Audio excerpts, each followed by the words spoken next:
Bugünkü dərsimiz dəyişən elektrik cərəyanı.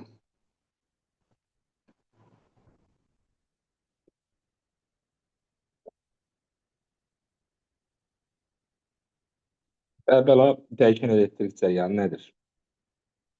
Biz əvvəlki dərslərdə sabit cərəyan dərsini keçmişdik yadınızdadırsa. Sabit cərəyanla dəyişən cərəyanın fərqi ilə adından görünür. Birində cərəyan şiddəti, gərginlik kimi kəmiyyətlər sabit qaldığı halda, digərində, yəni bugün öyrəndiyimiz dərsdə dövrədəki gərginlik və cərəyan şiddəti zamandan asılı olaraq dəyişəcək. Birinci bunu bilmək lazımdır. Yəni qiymətlər sabit qalmayacaq. Dəyişən elektrik cərəyanı harda alınır dostlar? Deməli, birinci bu mövzuda bilməyimiz lazım olan məsələ dəyişən elektrik cərəyanını yaradan qurğudur. İngilislərin generate sözündən bilirsiniz də əmələ gətirmək deməkdir. Generator sözü ifadə olaraq oradan gəlir.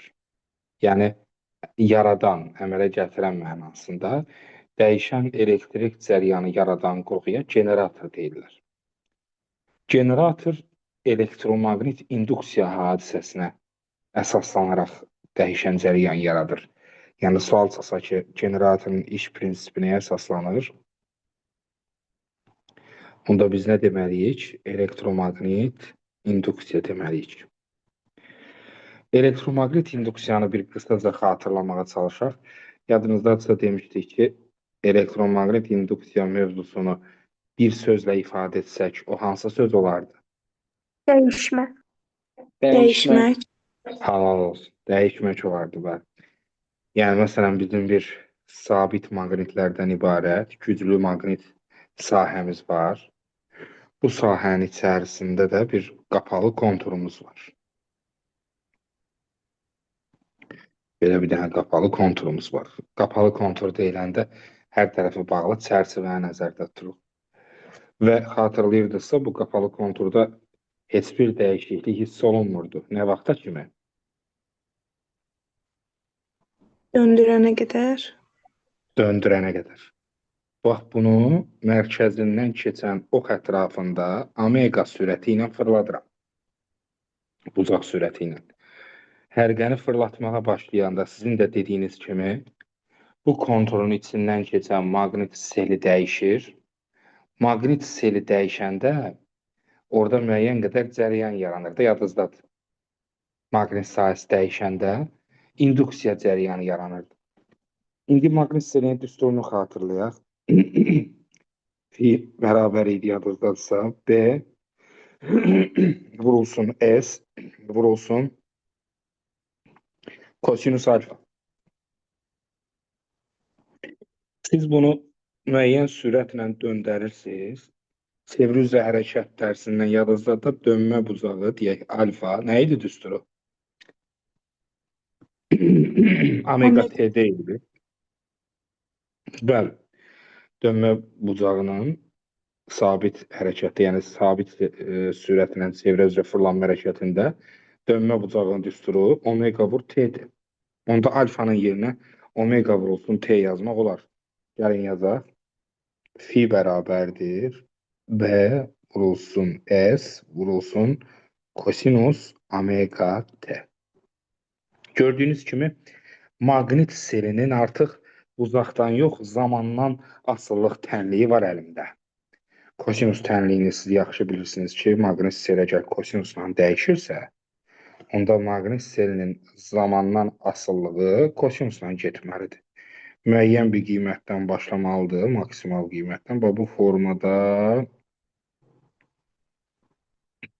dans eləməlidir. Bu qrafikin kəllə nöqtəsi hər halda bilirdiyiniz kimi bizə nəyi verir? Fi max. Yəni, maqnit selinin amplitud qiyməti. Başa düşdünüz uşaqlar? Bu maqnit selinin zamandan asılı olaraq dəyişmə qrafiki. Axı biz dedik ki, maqnit seli dəyişəndə orada induksiya EHG yaranacaq. Yəni, elektrik sahəsi yaranmalıdır. EHG-nin də xatırlayın, EHG-nin düsturu yadınıza gələr yəqin ki, mənfi delta fi bölünsün delta T idi. Yəni maqnit selinin zamana görə törəməsinin mənfisi idi, eləmi? İndi maqnit selinin düsturu var əlimizdə. Kosinusdur. İndi yəni belə yaza bilərəm də y bərabərdir mənfi mötərizədə bs kosinus omega t-nin törəməsi. Törəmə dərsini bilənlər bilir. Kosinusun törəməsi nədir? Mənfi sinus. Mənfi Qabaqda da bir dənə mənfi var. Sinus olacaq? olur. Sinus olacaq. Omega da çıxacaq qabağa. Bs omega sinus omega t. Belə bir ifadə olmaz.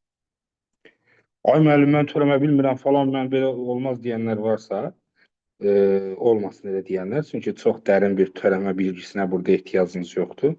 Birbaşa düsturun özünü də öyrənə bilərsiniz. Nə görürəm mən buradan? Bu açıqlamalı hissəni pozacam uşaqlar, bax bu hissəni. Son variantı yazacağım. Deməli, EHG-nin düsturunu necə aldıq? B, S, omega, Sinus omega sinus, t. omega t. İndi trigonometriyadan falan özünüz yaxşı bilirsiniz ki, sinusun ala bildiyi ən böyük qiymət 1-dir. Əgər bu ifadə sinus ən çox 1 ala bilirsə, EHG induksiya ən çox nə alar? Bs omega. Omega. Bs omega. Əmsalını deməli, yi max bərabərdir B vur, S vur, omega. Omeganı aça bilərsiniz.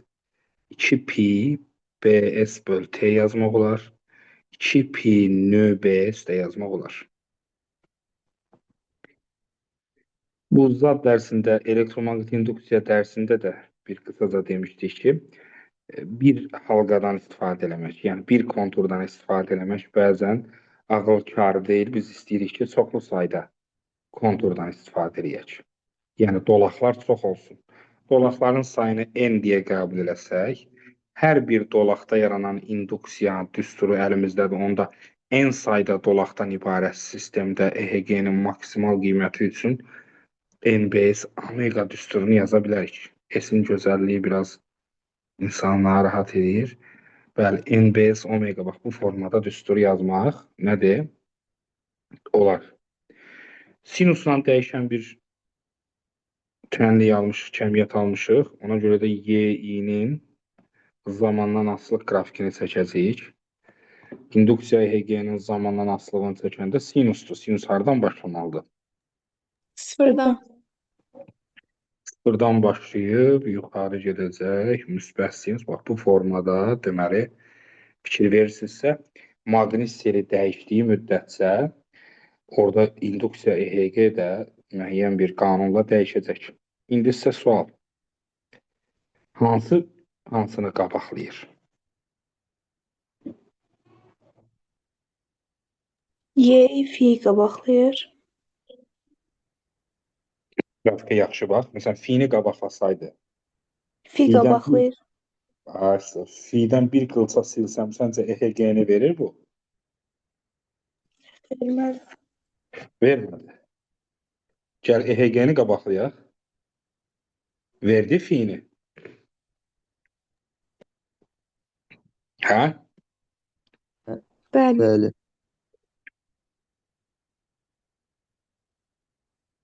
Necə?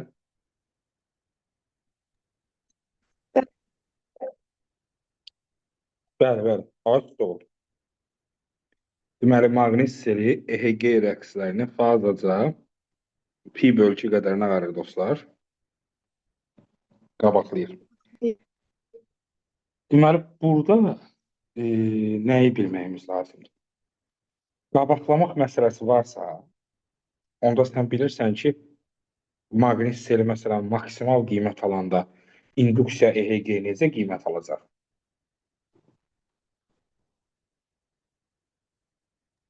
Minimal. Minimal qiymət alacaq. Çünki qabaqlamaq ifadəsini düzgün anlamaq lazımdır. Konkret sual üzərində göstərməyə çalışıram. Məsələn, sizə bilirsiniz ki, maqnit selin qrafikini çəkəcək. Deyəcək ki, dəyişən cərəyan generatorunda maqnit selinin deyəcək zamandan asılı qrafiki verilib. Məsələn, nöqtələr verəcək də burada. Məsələn, 1 nöqtəsi yazın bura, 2 nöqtəsi, 3 nöqtəsi, 4 nöqtəsi, 5 nöqtəsi. Deyir ki, hansı nöqtələrdə deyir induksiya EHG 0 olar? 1,5. 1,5. 1,5 günortadan sonra.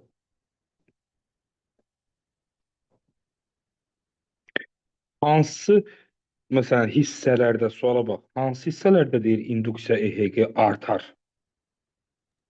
1-dən 1-dən 2-yə, 5-ə, 1-dən 4-də, 4-dən 5-ə, 3-dən 5-ə. 4-dən 5-ə. Niyə 4-dən 5-ə? Yox, müəllim, 3-dən 4-ə. Bəli. Baxın, bu intervallarda nə olar? Artar. Başa düşdünüz də, yəqin ki, mən nə demək istədiyim. Bir-birinə əks fazı. Bu, dəyişən elektrik cərəyanı məsələsində induksiya EHG ilə maqnit münasibət. İkinci məsələ. İndi dəyişən elektrik dövrəmizi quracağıq və təbii ki, orada birinci olaraq aktiv müqavimət adlandırdığımız müqaviməti qoşacağıq. Aktiv müqavimət deyiləndə, yəni rezistor. Rezistor qoşacağıq. Gəlin rezistorumuzu qoşaq. Əlimizdə bir nə var? Rezistor var.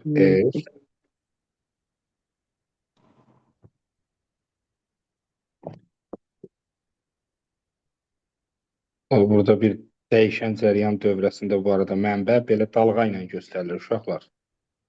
Dəyişən cərəyan mənbəyində mənbəni yadınızdadır, sabit cərəyan mənbəyini belə çəkirdik. Qalvanik element müsbət mənfi. Burada dalğa ilə ehtiyatlı olun. Dalğa çəkməlisən. Bu dəyişən cərəyan mənbəyidir. Yəni voltmetrdə qoşaq dövrəmizə ki, samballı olsun. Burada da gərginlik dövrəmizdə kosinusla dəyişsin. İndi gərginliyimiz kosinusla dəyişəndə, yəni U bərabərdir, U max vurulsun, kosinus omega t dəyişəndə onun qrafiki necə olacaq? Müəyyən qiymətdən başlayacaq. Müəyyən qiymətdən başlayacaq.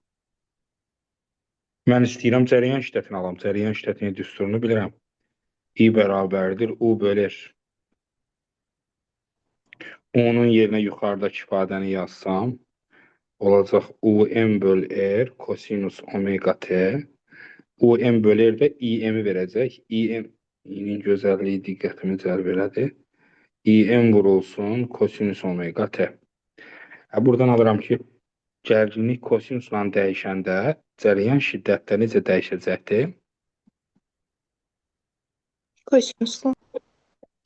Deməli, dəyişən cərəyan dövrəsinə qoşulan rezistorda gərginlik və cərəyan şiddəti rəqsləri fazaca bir-birinə bərabər olur. Yəni, faza fərqi sıfıra bərabər olur. Biri kosinusdan gedəndə, o birisi də kosinusdan gedir. Biri sinusdan gedəndə, o birisi də sinusdan gedir. Amma elektromaqnit rəqslərində belə deyildi də. Rəqs kontrolunda belə deyildi. Asal elektromaqnit rəqslərdə belə deyildi. Ona görə Humay adı çəkilən kəmiyyətlərə diqqət eləmək lazımdır. Yəni, eyni fazada gedir, yoxsa getmir, o kəlmələr önəmlidir. Aktiv müqavimətdə eyni fazadadırlar. Faza fərqi yoxdur. İndi burada bir dənə maraqlı sual çıxır. Gərginlik və cərəyan şiddəti dayanmadan dəyişir. Ampermetr və voltmetr nə göstərəcək? Dostlar, cihazların göstərdiyi qiymətə təsir edici qiymət deyirlər.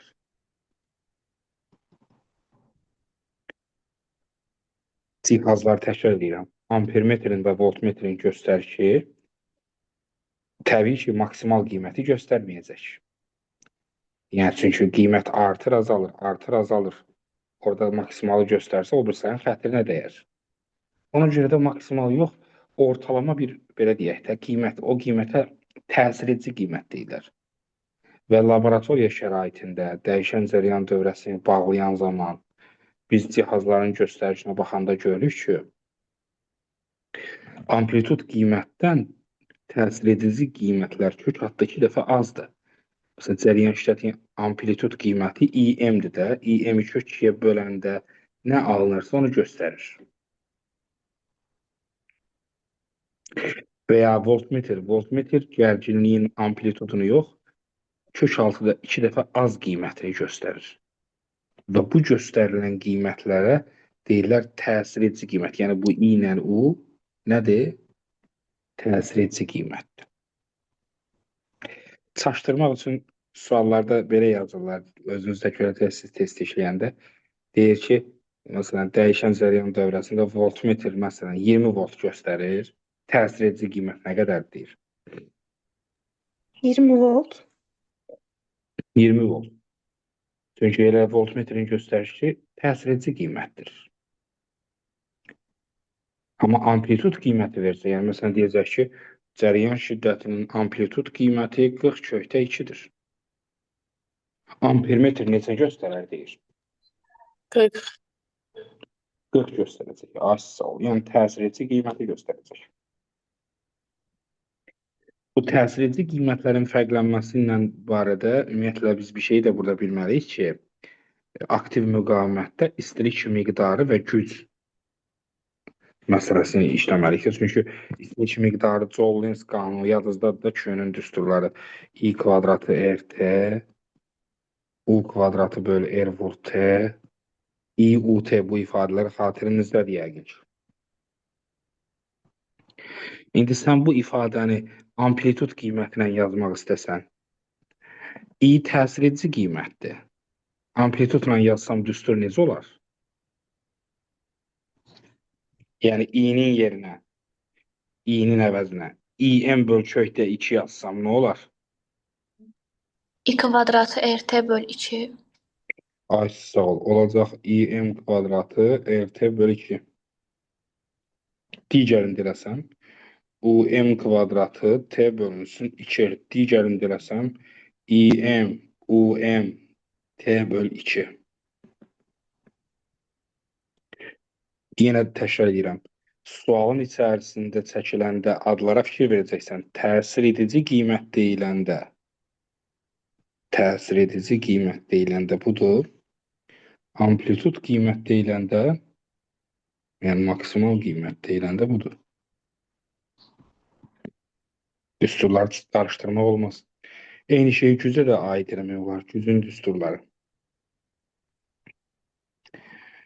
Yadınızda da T olmur burada. I kvadratı R, U kvadratı bölü R, I vurulsun U.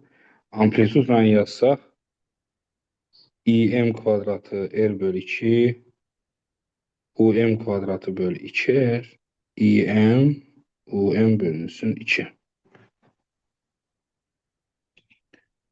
Düsturlarımız belə. Deməli, bir şey də əlavə eləyək ki, burada biz elektrik müqavimətinin, yəni rezistorun müqaviməti nələrdən asılı olduğunu əvvəlki dərslərdə öyrənmişik. Xatırlayan var mı əvvəlki dərslərdən nədən asılı idi müqavimət? Royal bölü S. Roy bölünsün S bir de temperatur. Mükəmməlsiniz, maşallah. Müqavimət elə o dediklərinizdən asılı. Onlardan asıldısa, dəyişən cərəyan dövrəsindəki, nə bilim, tipindən falan asılı deyil. Yəni, siz dəyişən cərəyan dövrəsinin, mənbəyinin tezliyini dəyişsəniz, periyodunu dəyişsəniz, omeqasını dəyişsəniz, bunun müqaviməti heç bir aidiyyatı yoxdur. Çünki müqavimət bunlardan asılı deyil. Və müqavimət Lorenz'de de böyle demişti ya. necə? Lorenz'de de böyle demiştik. Lorenz biraz fikrinizi əsaslandırın, tam Lorenz baxmağın sahəsidir. Düsturda yazıldığı müqavimət üçün. Şeydə deyirsiniz, elektronik induksiyadakı müqavimət. Asıl deyil, asıl. Müqavimət asıl, yəni müqavimət nədirsə olmasın. Deməli, müqavimət aslı olmadığına görə cərəyan şiddəti də tipindən asılı nədir? Deyil. Deyil. Axı deyək ki, təbii ki, burada UM bərabərdir konstant əlavə eləyək. Axı IM-in düsturu belədir də, IM bərabərdir UM bölünsün F. UM sabit, müqavimət də tipindən asılı deyil. Onda IM də tipindən asılı deyil.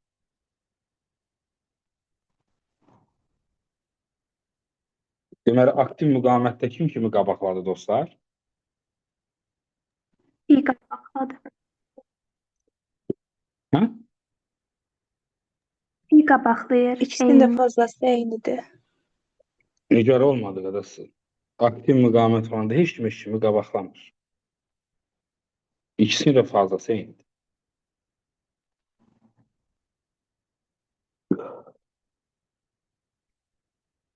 Digər müqavimətin növü tutum müqavimət.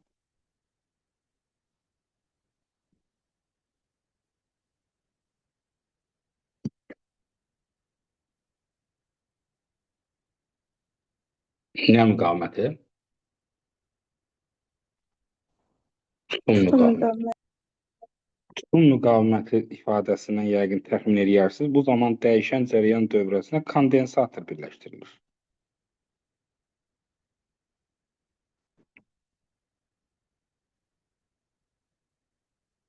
Kondensator. S. Gərginliyimiz dəyişir.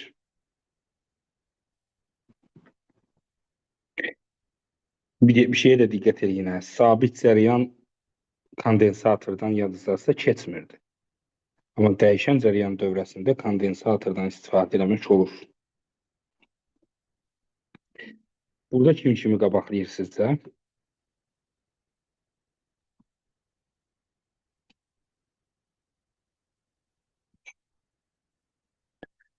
Bunu necə eləyə bilərik? Deməli, bu kosinusdan gedir. Necə? 3. Ayso. U kosinusdan gedir belədir. Yük Q bərabərdir CU-dur. Yükün törəməsi bizə nəyi verir? Cərəyan şiddət. Cərəyan şiddəti verir. Onda bu bərabərdir CU-nun törəməsi yazmaq olar. O da bərabərdir. U-nu yerinə qoysanız, U-nu bu ifadənin yerinə qoysanız, nətər bir ifadə alarsınız? U kosinusdan törəmə alanda mənfi sinus. Olur mənfi C, elə mi? U max omega sinus omega T. Bax, gördünüz törədim. Bəli. Kosinusun törəməsi mənfi sinusdur. Lambur cumbur yazdım. Zaten yenə əmsal bayaqda dediyiniz kimi əmsal ala biləcəyi ən böyük qiymətdə onda mənfi im vurulsun sinus omega t yazmaq olar. Buradan hara gəldik? Onda cərəyan şiddətinin qanununa bax, aşağıdan yazıram. im vurulsun yox. Mənfi im vurulsun sinus omega t. İndi bu açılış hissəsini silirəm buranı. Yəni, məqsədim sənə göstərməkdir ki, cərəyan şiddətinin qrafiki, cərəyan şiddətinin zamandan asılılığı nətər olacaq? Aşağıdan başlayır. Mənfi sıfırdan aşağıdan. Buradan aşağı, indi sənə sual kim kimi qabaqlayır? Bir qədər qabaqlayır. Cərəyan şiddəti onu. Cərəyan Bölgü. şiddəti onu da yoxlayaq. U-dan bir qılça sildin, çəkdin bura qrafik. Həqiqətən də i-ni verdi mi? Aşağıdakı qrafiki verdi. İqamı. Bəli, deməli belə çıxır ki, tutum müqavimət, yəni kondensator qoşulan dəyişən cərəyan dövrəsində cərəyan rəqsləri, gərginlik rəqslərini fazaca pi bölü 2 qədər nə edir? Qabaqlayır. Bir max olanda o birisi 0 olur. Və kondensator olan dövrədə nə istilik miqdarı, nə də güc ayrılmır, pasiv müqavimət sayılır. Necə müqavimət sayılır? Passiv müqavimət. Yaxşı. Burada müqavimətin ifadəsi necə olacaq? Bəs burada yoxdur. S taxmışıq. Dostlar, tutun müqavimətin düsturu, tutun müqavimətin özü X indeksində S hərfi ilə işarə olunur. Qarışdırılmasın deyə başqa bir hərf seçiblər. İndeksinə də S yazıblar. Buna deyirlər tutun müqaviməti. Dostlar, tutun müqavimətinin düsturu 1 bölü omega S-dir. Omeganı atsanız 2 pi bölü T yazsanız T bölünsün 2 pi S'dir. Veya 1 bölünsün 2 pi nü S'dir. Burada siz nə görürsünüz? Artıq burada müqavimət tezlikdən falan asıldı. Yəni X-S omegadan necə asıldı? Tərs. Tərs asıldı. Tezlikdən tərs asıldı. X-S periyoddan necə asıldı? Düz asıldı. Müqavimət müqavimətdir. Ona görə də X-S-nin də, yəni sütun müqavimətinin də vahidi bir 10'dur. Buradan vahidi çıxartmağa çalışsam saniyə böl farad. Gör nə maraqlı vahidi var. Saniyə böl farad. Müqavimət tivindən asıldı deyə cəryan şiddəti də asıldı. Cəryan şiddətinin düsturuna bax. İm bərabərdir UM böl XS. Eləmi? Gərginliyi müqavimətə böləndə cəryan şiddətini verir. XS-ni açsam olacaq UM bölünsün. Bax indi 1 böl omega S də bu elə. Omega S yuxarı keçəcək. Olacaq UM vur omega S. Düzdür. Omeganı açsam 2 pi nü S UM veya 2 pi S UM böl T. İndi cəryan şiddəti omegadan necə asıldı amplitud qiyməti? Omegadan necə asıldı? Düz. Tezlikdən, tutumdan düz asıldı. Düz. Amma periyoddan necə asıldı? Tərs. Tərs mütənasib. Başa düşdünüz uşaqlar? Böl. Bəli. Əla. Deməli, aktivdə kim kimi qabaqlayırdı? Qabaqlama yoxdur. Qabaqlama yoxdur. Bunda kim kimi qabaqlayır? Cərəyan şiddəti gərginlik. Cərəyan şiddəti gərginliyi qabaqlayır. Gəldi üçüncü növ müqavimət, induktiv müqavimət.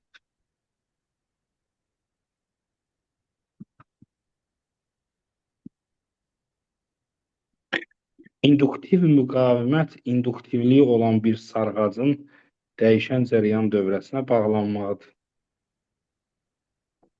L. Burada sumun tərsidir. Burada sumun tərsidir. İnduktiv müqavimətdə sizdə kim kimi qabaqlayacaq? Gərginlik Gərginlik cərəyanı. Ay, sağ ol. Cərəyan şiddətinin qrafiki verilir sənə, i-nin t-dən asılı, məsələn, kosinus. Bunu yadda saxlamağın ən gözəl yolu belədir. Aktivdə ikisi eynidir. Tutumda i u-nu qabaqlayır, burada u i-ni qabaqlayır.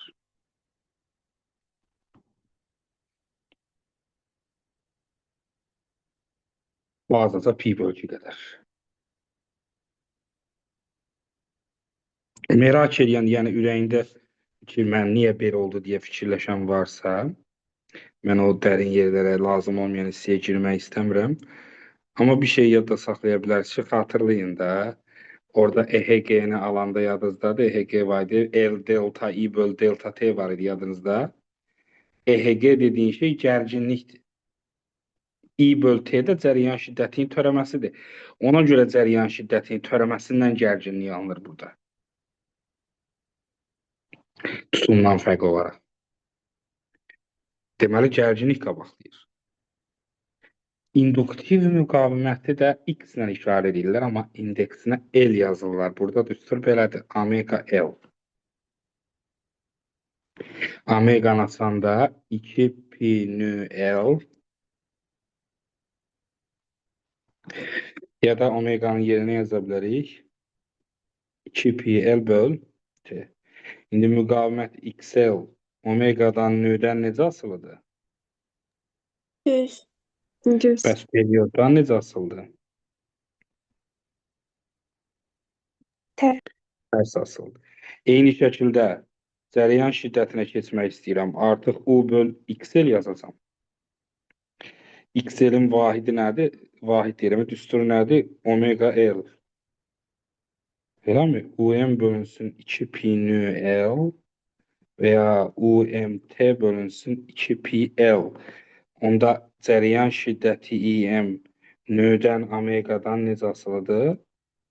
Tərs asıldı. Bəs Tərs. perioddan necə asıldı? Düz asıldı. İnduktiv müqavimətin vahidi ilə bağlı danışmaq olar. XL-in vahidi, bütün müqavimətlər kimi onun da vahidi ohmdur. Omega L düsturuna baxsan, omeganın vahidi hertzdir. Hertz per Henry. XL bərabərdir omega L uşaqlar. Passiv müqavimətdir. Q bərabərdir 0, P bərabərdir 0.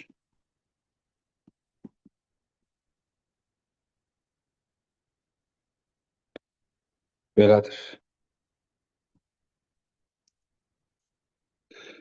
Bunu toparlasaq, bu müqavimətlər çox vacibdir, bilirsiniz də. Neçə cür müqavimət oldu? 3 cür. 3 cür müqavimət oldu. Kim saya bilər? Aktiv Aktiv müqavimət, müqavimət, tüm müqaviməti, bir də induktiv müqavimət. induktiv müqavimət. Dəyişən cərəyanı kim belə deyək də, kompakt deyirəm. Bu sözü çox sevirəm. Trio. Yəni, necə? Trio. Bəli, trio. Kompakt öyrənmək istəyən varsa, ay müəllim, sana dəyişən cərəyan belə rahat şəkildə. Aktiv müqavimətdə i-nin qrafiki nədirsə, u-nunku da odur.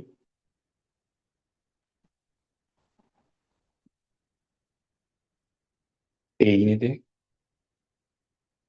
Müqavimətin özü tipindən falan asılı deyil. Bu mənası var. Təsir edici qiymətlərdə də kökçü məsələsi.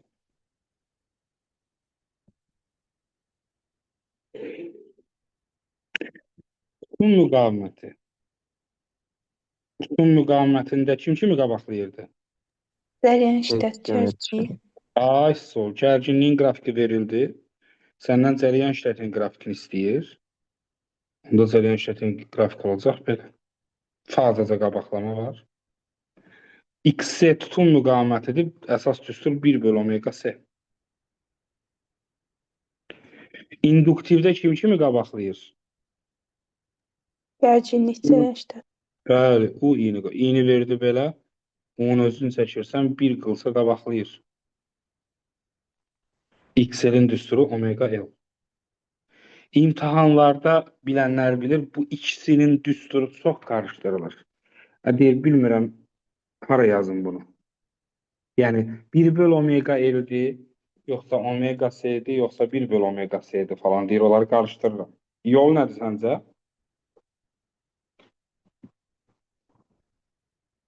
Sizcə yol nədir onu fərqləndirməyin? Düsturlarında bu ayağında SL yazıldı. Çünki corablar aşağıdadır. Çox gecikən zarafat, tamam. Corabı ayağımıza geyinirik. Değil mi?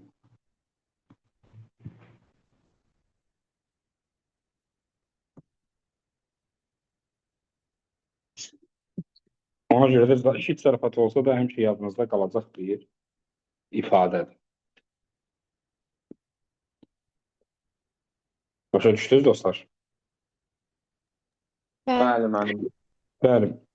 Mövzu hissəsini bura qədər istəyirsiniz. Mənimsəyək yenə. Qasa salmayaq da. Tapşırıq verək buradan. Başqa nə var idi ev tapşırığı bizdə?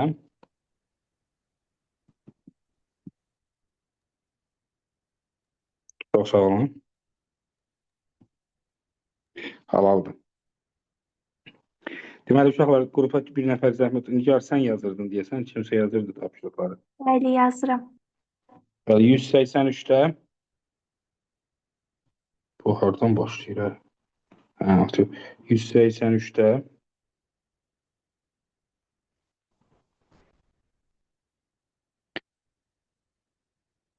birdən 46-ya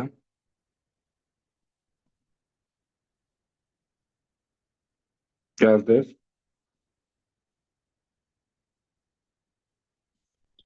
186-da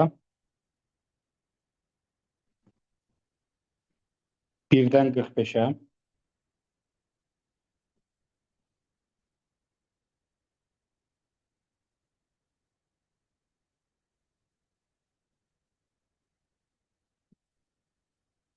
192-də birdən 45-ə.